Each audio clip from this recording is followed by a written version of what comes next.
Well, you bring me now, it's a flashback. I mean, I was born in Limassol almost 40 years ago. I mean, we come from a very traditional family. I would like to think that we were raised in a very nice, organized family house. And it was a very warm environment from a very young age. I mean, I want to thank a lot my father and my mother for raising me in such a disciplined and nice way, in a way that all dreams are possible. I mean, there is a lot of memories and a lot of really nice memories. I will start first of all with my brother. We have been together and we have done a lot of crazy things together, from martial arts to riding motorcycles. My father has always been a very, very hard worker. He has missed a lot of our childhood due to traveling and due to working in boards of other companies. So a lot of my childhood has to do with my brother and my mother, which of course my mother is someone that has been very instrumental in my life, and that's someone that has supported me forever, I would say. I started from the school that was very close to the family house. We were walking to school with my brother, and we keep this relationship up to high school, where I went to a different high school. So I had the pleasure and the luck to go to a technical school and to be trained in a way as a technician before becoming an engineer in the university, where my brother went on a more of an economics and mathematics pathway. I mean, not in the high school, but I would say that something that really affected me was the death of my grandmother, something that happened in the university years, especially in my first year in Lancaster University.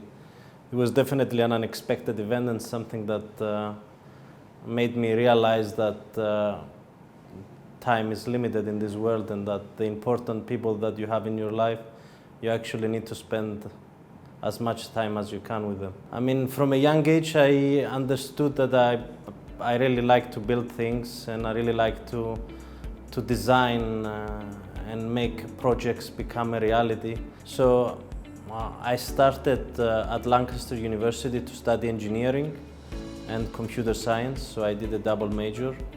I wasn't sure if I wanted to become an engineer or a programmer. I always enjoyed creating things. And then, of course, I had the luck and the opportunity to go to a business school and develop my skills more in the finance field. And it's something that I enjoy until today. And it's something that I practice. And this led onwards to becoming more interested in the field of finance and pursuing a PhD, a doctorate from the University of King College. Yes, I mean, automation has been part of many of the things that I have been working on. I will say that my first dissertation was on a microclimate chamber to regulate how a chamber works and how to measure all of these different attributes, such as the air, for example, to moving towards working on a Formula student car, to building something similar to Formula Student, to doing a master's in shipping, trade and finance, and to doing a very unorthodox dissertation on IPOs, on dual listing for the Cyprus Stock Exchange and the Athens Stock Exchange. And then later on, I mean, working on trading. Of course, I wanted to research something on my field and the trading behavior, how traders perform and how do they decide to do these decisions, is something that led me to do my doctorate in King's College. I was very lucky from a young age to be in the board of directors. So in the age of 29, 30, I was one of the youngest chief risk officers in my industry. And then I was very, very close to the CEO at that time. And when the CEO was made redundant in a way, I mean, it was something that I wouldn't expect that it will ever happen, because You need to understand that numbers and targets are not the only thing that matters in the management team. So I was extremely sad. Part of my career had to also do with the entrepreneurship. I have assembled teams, created companies, lived in different countries such as Montenegro, Russia. I did a little brief in America. I was in China for a year, and I spent almost half my life in London. So we have done companies, and not on a local level such as Cyprus, but we built international companies.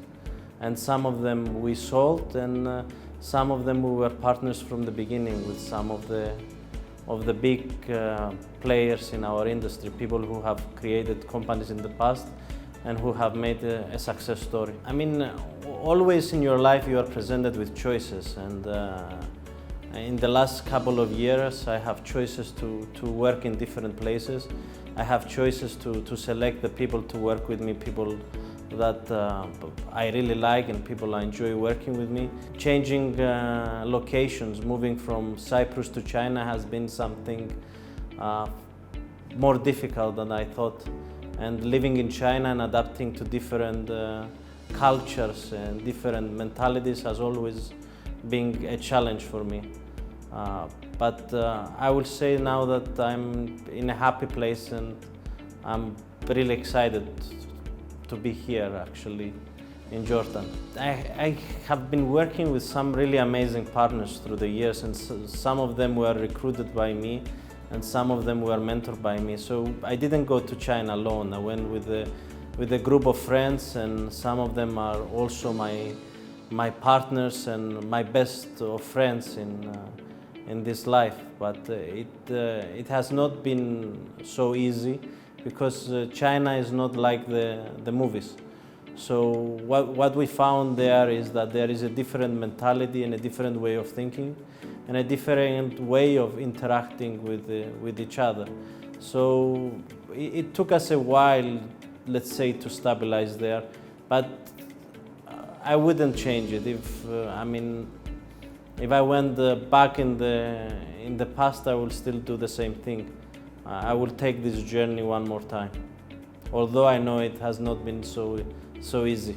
So when I was exiting from my last project, which is named BAP, which was an aspiring blockchain bank, I had the pleasure to be introduced by some of the best recruiters in the industry to Hisham Mansour and to Eduardo Fahouri.